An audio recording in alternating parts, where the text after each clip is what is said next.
My father laughed before he buried me in front of everyone. Abigail. She's a maid. We don't mention her. My mother smoothed her napkin and smiled. Some people are born to serve.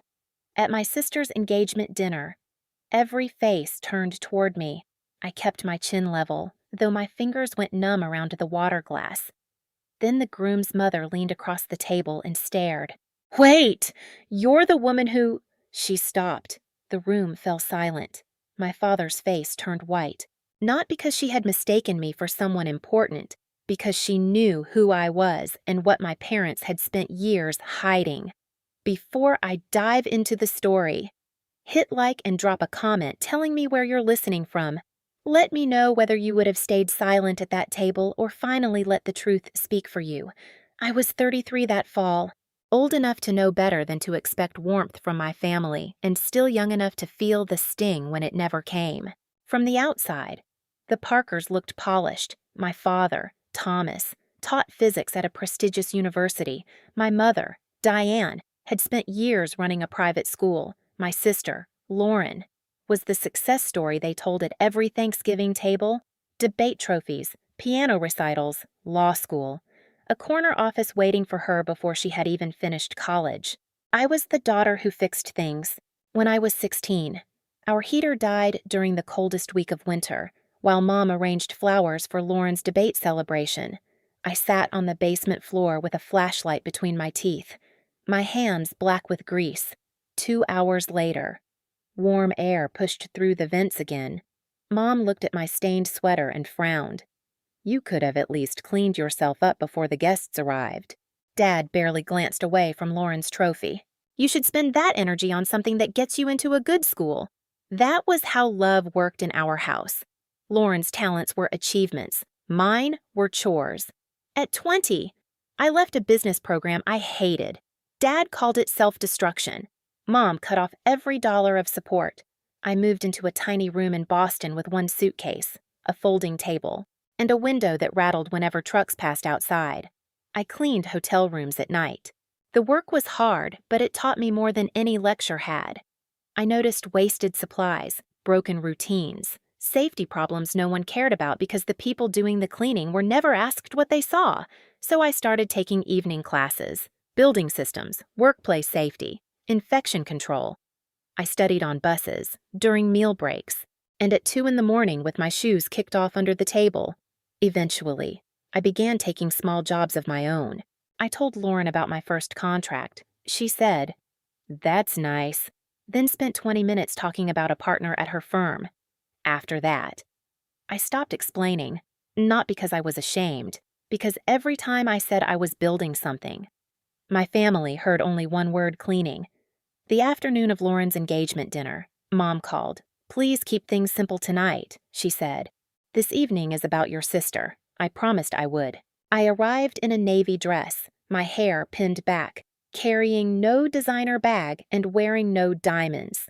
Lauren glowed beneath the chandelier while Mom adjusted her veil-like shawl, and Dad introduced her to every guest as if she were accepting an award. Then I found my place card at the far end of the table, beside the swinging service door. That was when I realized they had already decided what role I would play. The service door opened every few minutes, brushing cold air across my bare shoulders. Servers slipped past me with silver trays while Dad held court at the center of the table.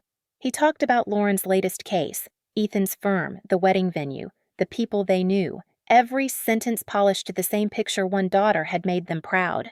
The other was sitting near the kitchen. I kept my hands folded in my lap and watched Lauren turn her engagement ring beneath the chandelier. She looked beautiful, nervous too. For 1 second, our eyes met. Then she looked away. Ethan's uncle leaned toward me.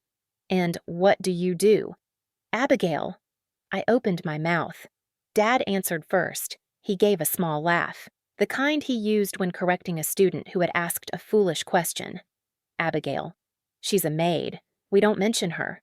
A few people smiled because they thought they were supposed to. Someone near the flowers cleared his throat. Ethan looked at me, waiting for me to laugh along. I didn't. The rim of my water glass pressed cold against my thumb. I counted 3 slow breaths. The way I used to in hotel bathrooms after guests snapped their fingers at me. React. And Dad would call me unstable. Stay quiet. And he would treat my silence like permission. Dad had reduced years of work, study, risk, and exhaustion to one word: worse. He had said it like my absence from family conversations was a harmless little tradition. Mom touched his sleeve. For half a second, I thought she might defend me. Instead, she smiled across the table and said, "Some people are born to serve."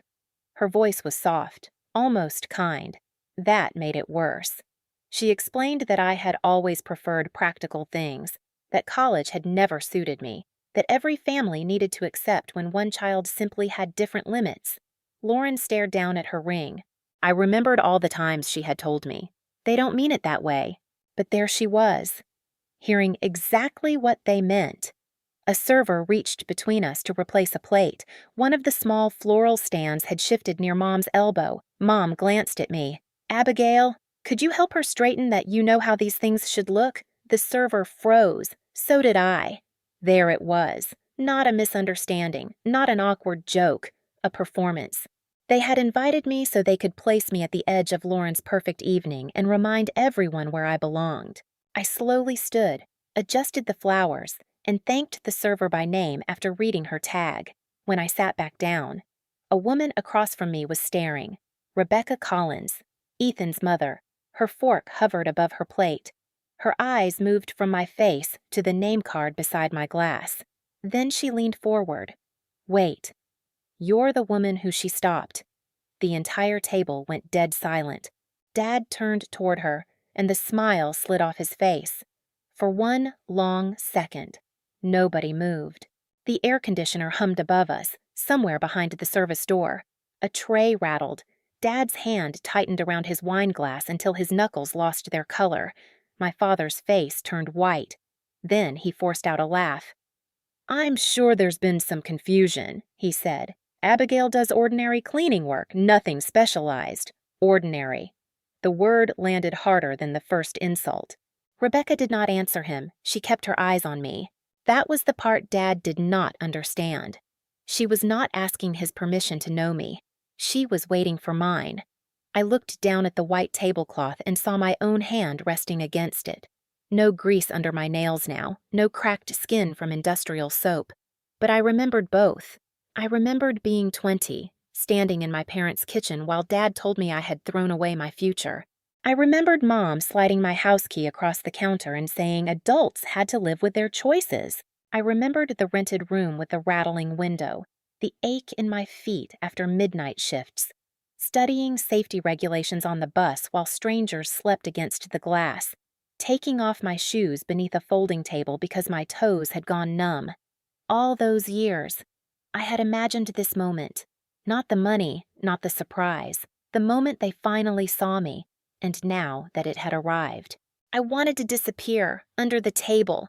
Lauren caught my wrist. "Please," she whispered. "Not tonight." Her fingers were cold. I turned toward her. She was not asking whether I was all right. She was asking me to protect the evening. Again. The room felt too warm. I gently removed her hand and stood. "Excuse me." I walked through the service door before anyone could stop me. The hallway smelled like coffee, lemon cleaner, and warm bread. A young employee was wiping fingerprints from a glass panel. Guests passed without looking at her. She moved quickly, almost silently. I knew that posture. Shoulders slightly rounded, eyes lowered. Take up less space. Finish before someone complains. For years, my parents had used women like her as the bottom of the ladder, proof of where they believed I belonged. But I had never been ashamed of that work. I was ashamed that I had let them turn honest labor into a weapon. Abigail. Rebecca stood a few feet behind me. "I'm sorry," she said. "I didn't mean to corner you." "You didn't. If you want me to drop it, I will." Through the door. I heard Dad speaking too loudly, already explaining the misunderstanding away. I could go back in and save him. One lie. That was all it would take. Rebecca waited. I looked at the employee by the glass, then at my reflection beside hers. Don't protect me, I said quietly. Just tell the truth. When I returned, Dad was smiling again. He turned to the table. As I was saying, Rebecca simply confused Abigail with someone else. I took my seat. Then I looked directly at him. She didn't mistake me. Rebecca set down her glass. And this time, she finished the sentence. Rebecca folded her hands on the table. You're the woman who led the emergency response at our hospital last spring. No one spoke. One of our surgical wings was facing a shutdown, she said. We had a serious contamination risk, dozens of procedures scheduled, and almost no time. Abigail had a specialized team on site before sunrise that weekend. Dad's eyes flicked toward me. She coordinated containment, assigned every zone, reviewed the safety checks, and stayed until the final clearance came through. Because of her. We reopened without canceling the week's surgeries. The silence changed. Before, it had been the silence people use when they are embarrassed for you. Now it belonged to them. Ethan stared at me. Lauren's hand stopped moving over her ring. Mom's lips parted, but nothing came out. Rebecca picked up her tablet. Her company employs more than 200 people. Our annual contract is worth about $2 million. The company brings in roughly $14 million a year. Dad gave a sharp laugh. That doesn't mean she runs it. Rebecca looked at him. I watched her run it. He shifted in his chair. She may be the public face. There are usually investors or partners behind the scenes. There were no investors, I said. I started with borrowed equipment in a garage. I worked nights. I took small clinic jobs no one else wanted. I hired my first employee when I could barely cover my own rent. Dad stared at me as if the facts were an attack. Why would you hide this from your family? I didn't. His face tightened. I told you about the night classes. You called them certificates for people without ambition. I told Lauren about my first contract, she said. That's nice, and changed the subject. I told Mom I was hiring a crew. She asked whether I still cleaned toilets. Mom stood, her chair scraping the floor. We were worried about you. That is not the same as being ashamed. You told strangers I was born to serve. That came out wrong. No, it came out exactly the way you meant it. She stepped toward me and opened her arms. I moved back. I always knew you were capable, she said. You don't get to despise the road and then claim pride in where it led. Lauren began to cry. Why didn't you trust me? I did. You never told me any of this. I told you I was building a company. You heard the word cleaning and decided the rest was too small to matter. I never insulted you. No, you just sat beside the people who did. Her face crumpled. That's not fair. Silence feels fair when it protects you. Dad pushed back from the table. That's enough. You are not going to ruin your sister's engagement dinner. I stood. I didn't call your daughter a maid in front of everyone. I didn't say she was born to serve. I didn't place her beside the service door so the whole room would understand where she ranked. Mom looked down. I let the quiet sit. I'm not asking anyone to choose sides. I'm not canceling a wedding. I'm not taking anything from Lauren. I looked at all three of them. But you will not use my company as a story to impress your friends. You will not insult the people who do this work. And you will not return to my life because someone important finally confirmed I was worth knowing. Dad's voice dropped. What do you want? Accountability. I glanced toward the service door. Mom can start by apologizing to the employee she treated like she was beneath us. Rebecca raised her glass. To Abigail, she said. Not for the size of her company, but for building it without forgetting the people everyone else overlooks. A few glasses lifted. Dad stood there, pale and furious. Then he walked out, and for the first time in my life, no one followed him. Outside the hotel, the October air felt sharp against my face. For the first time all evening, I could breathe. I stood beneath the awning while cars moved through the wet street, their tires whispering over the pavement. My hands had stopped shaking. That surprised me more than anything.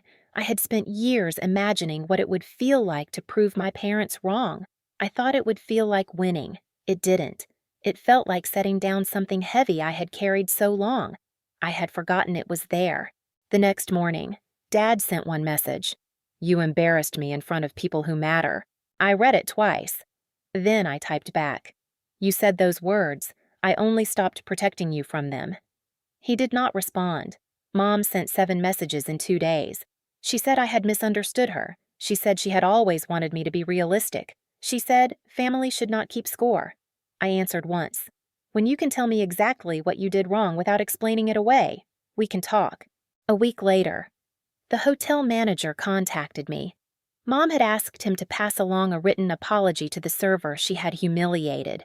It did not erase anything, but it was the first thing she had done that was not about protecting her own image. Lauren called several times. I ignored the first 2. 3 weeks later, I agreed to meet her at a quiet diner across town. She arrived without Ethan, without perfect makeup, without Mom's voice hidden inside hers. She wrapped both hands around a coffee mug and stared at the steam. "I knew it was unfair," she said. "I stayed quiet because being the good daughter was easier.